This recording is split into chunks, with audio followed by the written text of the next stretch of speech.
What up, man? Y'all know the vibes, man. If you woke up this morning, you already won. I hope you have done something already that your future self will thank you for. I'm your boy, Earl of Pearl.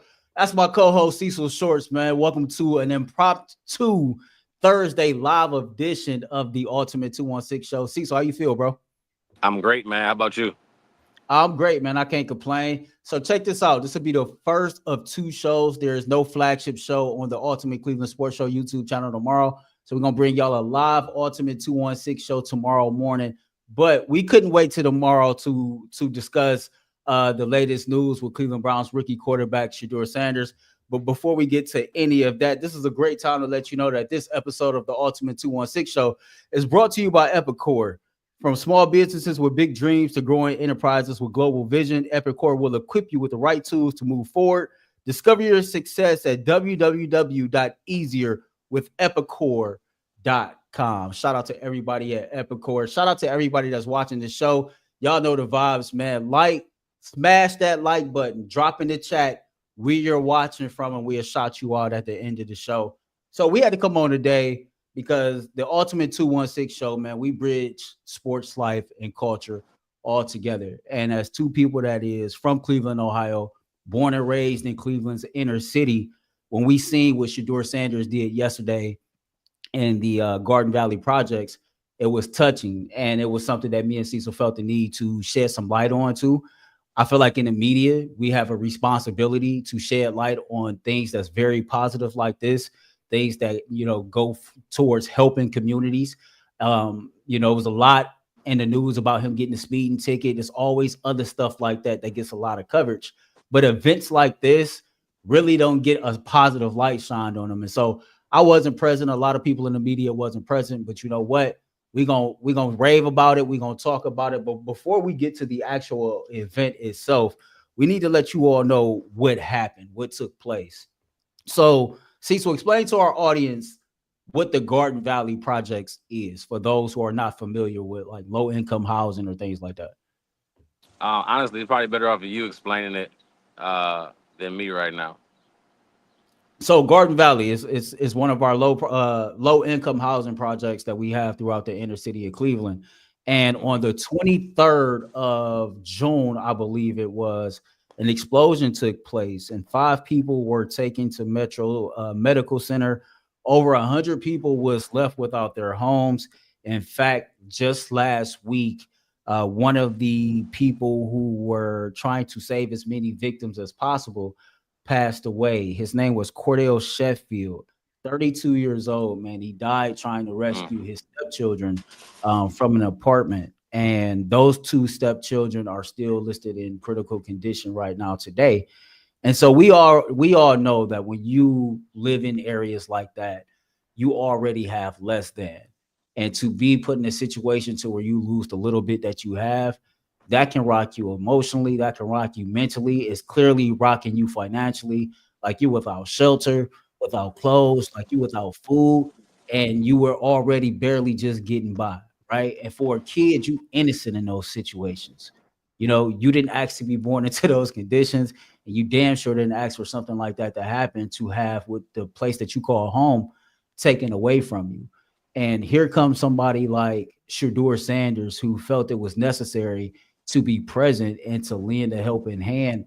But not only that, man, to just kind of try to stir the pot of hope and renew some happiness, right? And show some love, and things like that matter. And we're going to talk about the actual event that he did. It was called the Garden Valley Fun Fest. Before we get more into it, Cam Justice, who covers the Cleveland Browns for News Channel 5, was on the scene. Her and Daniel Oyefusi from ESPN, and she spoke with Shedeur Sanders. And I thought his reasoning for wanting to be present was very, very moving and very powerful. We're going to take a look at that, and then we're going to come back and react to it. This is Shedeur Sanders talking about why he came to the Garden Valley Projects to help these young children out. Video courtesy of Cameron Justice. When everything transpired, I was out of town. So I was like, nah, the first thing I do when I get back is definitely come to the community. I could tell everybody's vibe out here is down to earth. So a lot of people that didn't want me coming out here doing it, but I don't understand why. You know, God told me come out here, so I'm never gonna question His word. It's definitely just get active and actually do it. You know, sending money and stuff, that's easy, but you have to actually go out there and be in the flesh. You know, I feel like that's more impactful. Again, courtesy of Cam Justice, that was Shedeur Sanders talking about why he showed up. Bro, talk about, how important representation is, if I'm being totally blunt about it, in the inner city when you have a transcending young black athlete like Shedeur Sanders showing up to the projects and just basically trying to restore faith and hope there. It's huge, man. I think it comes down to having hope, having people that look like you, having people that um, can understand where you're coming from, understand what's it about. So for Shedeur to do that and to go out his way of, and he said it like best, like it's easy to go with this, donate money, have a post about it, actually having it and be at the interact with kids, adults, and everybody involved on site. It's not normal. Normal for a kid to do that. It's not normal for a professional athlete to do that. It's not normal for anybody. So I'm very grateful. I'm thankful for to go out there and something like that because memories is up for young people, for adults. It's just memories able to do. And I think he's coming very, very early. It's somebody that the fans are going to fight for. It's somebody the fans are going to cheer for, and it's just a special thing. Yeah, I thought Tyvis spoke on it earlier when he talked about Shedeur, what he's done off the field already in his short stint in Cleveland has been overly impressive. Like, he made it his business from day one to, adapt himself in this Cleveland community and to make sure that he was present. And he talked about it. His target is the youth, right? We've seen him show up to high schools to give speeches. We've seen him at numerous flag football games. We've seen him at this event. We've seen him at the David Njoku softball game. This is a man who has made it his business to make his face shown and to let kids know, you know what, even though I'm an athlete, that I am going to be, physically visible as I possibly can, as much as I can. And this is somebody like he said, he could have easily sent some money to donate to the cause, but no, he pulled up like with just a whole ass event planned out for everybody in that community to have a good time. I mean, you have food trucks like the ones from Zanzibar, which is a popular restaurant here in Cleveland. You had water slides. You had people outside barbecuing. You had DJs out there spinning, and all you seen was just kids running around and having fun. Hell, Shedeur and Mike Hall Jr., who's a native of Northeast Ohio, they put together a flag football game.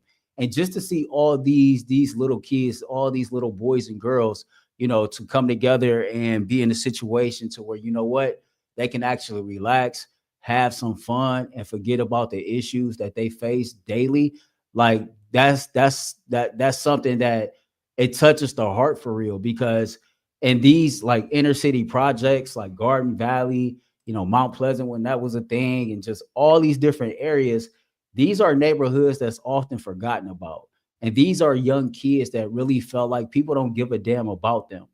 Right. And so when you get somebody that's a polarizing figure like Shedeur Sanders present, I'm telling you, man, that's something that those children are not going to forget for the rest of their lives. And it's important that, we highlight that, because part of being a athlete and part of being a role model is, what you part of being a role model is what you do off the football field. And I'm not one that really look at athletes and say, you know what, you should look at an athlete to as a role model. But the truth of the matter is, not everybody has that person in their life. And so if you can get an athlete that, is of high quality character and do things to try to impact change, then to me, like, that's chef's kiss right there. Let's go through some of the comments, man, as we try to usher Cecil back in here. Cecil has some issues with his internet connection. We'll see if we can get him up in here. Let's see what y'all talking about. It says, love what your brothers are doing. Keep going. Shout out to you, Dimitri. It says, sound check. We good. It says Shedeur put boots on the ground in the valley. Those are stripes no other athlete in the city has. Salute to him. RC says he and Travis did that all the time in Colorado, making a difference. I've heard on numerous occasions that this is just authentically who Shedeur Sanders is as a man and as a person. And I've heard of all the charity work and all the things that he did while he attended the University of Colorado. Back to this comment, he put boots to the ground in the valley. Those are stripes no other athlete the city has. Salute to him. And you heard it in that video. People try to discourage him from actually going down to the projects, making his presence be known, and doing the things that he did. And he did this on his own accord. This was not facilitated through the Cleveland Browns at all. This was all Shedeur Sanders on this. And so to me, again, it's going back to showing who he is as a person and how high his character is. As far as any other athletes, putting themselves in that situation, listen, I can't think of another athlete that has played for any of the professional teams here, whether it be the Guardians, the Cavs, or the Browns, that has really like inserted themselves in the heart of the projects, one of the most dangerous projects that we have in Cleveland, Ohio. Now, Deshaun Watson has done things similar to what Shedeur Sanders is doing, as a member of the Cleveland Browns. He was instrumental in the East Cleveland Chiefs program, I think a couple seasons ago. We see him open up a business in South Euclid, Ohio. Like we've seen Deshaun Watson try to insert himself in his community. The problem is Deshaun Watson came here with a very, very murky background, and the results and the performance on the field didn't follow. And so, like, those are combinations of things to where things really just didn't, go that well for Deshaun when he was trying to do the same things that Shedeur Sanders is doing now. But I love everything that Shedeur is doing. I love how he's carrying himself off the field. I love how he's putting himself just in in these situations to where he can be present and show that, what, I give a damn. Like, it's bigger than football to me. And I think those are things that we can't ignore, because stuff like this is bigger than football. Like, representation isn't just a buzzword for real. Like it's survival, and for inner city kids to always feel forgotten. I can't stress enough, man. Him really showing his face would do so much, man, to inspire hope and these young kids, and inspire hope in this community that has lost a little bit that they have. Again, somebody lost their life in this fire, right? And when you're talking about people who already don't have much, and you're talking about somebody now that has to deal with burying a child. This man was 32 years old. He had a son of his own that was 7 years old that was not present at the apartment, and he was trying to save his stepchildren, a boy and a girl, 10 and 11 years old. The article I read said that when the explosion took place, the man was thrown from the apartment due to the force of the explosion. He immediately jumped to the little girl was upstairs. She was scared to jump, and without second thought, he went back up there to try to save her life. He ended up with burns over 95% of his body. And like I said, he passed away last week. Those two children that he attempted to save are still in the hospital doing their best to recover from their injuries. So if you're watching this show right now, man, throw the praying hands emoji in the chat for those people that are still fighting for their lives after that horrific incident that took place again, June 23rd, when there was an explosion at the Rainbow Terrace Apartments. Any thoughts, any comments on this before we close? Again, we just felt it necessary to jump on and have a conversation about what Shedeur Sanders is doing in the community, the importance of his representation, and what it means to the inner city youth. And, I am somebody that speak of that all the time. When you come from the hood, when you come from the projects, when you are raised in the inner city, like, you are limited in resources. Your environment is easy to adapt to the negativity that comes with living in these places. And most people, man, their hope meter, it flames out before they even get an opportunity to really even get started. And again, when you have guys, polarizing figures that's willing to come to where you are to show, like, what, we give a damn, it can go a long way in restoring hope or motivating somebody to, get themselves out of that situation one day. I said this at the beginning of the program. Often in these communities, in these neighborhoods, these young children, they feel forgotten about. And when something horrific like this happens, and it seems like from afar that an athlete has stepped in and has done more than whoever the council person is or whatever else in that city, like that's pretty messed up. But at the same time, I salute him because he's not even from Cleveland, Ohio. And Shedeur Sanders, let's keep it real, he don't have that background of growing up poor or growing up in the projects or in these situations to where you seeing gun violence and prostitution and drug abuse and drug addiction on a regular basis. And so when you don't really come from those environments and you still understand what type of time it is and you still understand how polarizing of a person you are and the magnitude of change that you can have, like that's huge because a lot of people don't recognize who they are at all. And some people recognize who they are and the power that they have, and they either don't use it at all or they don't use it for good. And so to me, it makes sense to highlight this story because it's so easy to sit up here and talk about parking tickets. It's so easy to sit up here and talk about athletes like Quinshon Junkins who find themselves in trouble with the law. It's so easy for us to get out here and produce content that's centered around drama to catch your attention. But this right here is necessary as well. Just like you find it necessary to be informative in those situations, it's necessary for us to inform y'all of the good that these athletes do in this community and highlight when they're doing something all the way positive and not just trying to always shine a negative light on them. So y'all let me know what y'all think about this, man. I see the praying hand. Shout out to y'all. Somebody said he's at Richmond Heights passing out something. Shout out to Unc Kevin Shorts. I see y'all in here. Representation is a huge thing.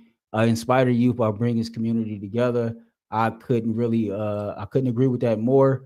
Mike says, God bless, man. God bless to you all. This was short and sweet. Like I said, this was impromptu. We were not even supposed to be doing the show today. But again, I felt it necessary to jump on here and just highlight what Shedeur Sanders did in the Garden Valley community yesterday.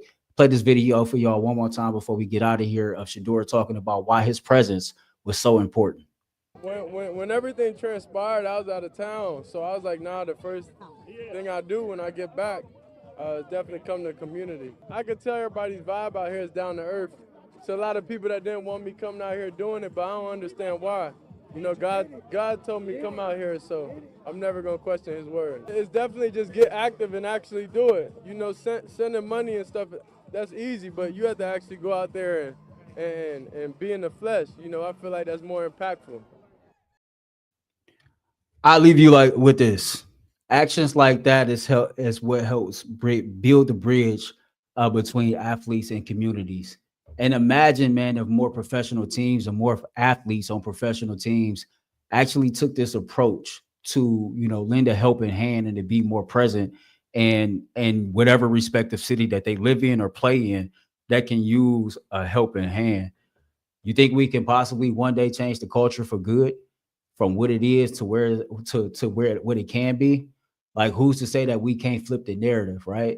And all it takes is a few more people that's willing to put themselves out there, like Shedeur Sanders, that has the name recognition, that has the power, that has the resources, and the actual heart of gold to really want to do these things. So just something for y'all to think about. And if y'all like this episode, man, drop your thoughts in the comments. Next time me and Cecil is on air, we'll come back and read those. Again, apologies for the technical delays that Cecil had.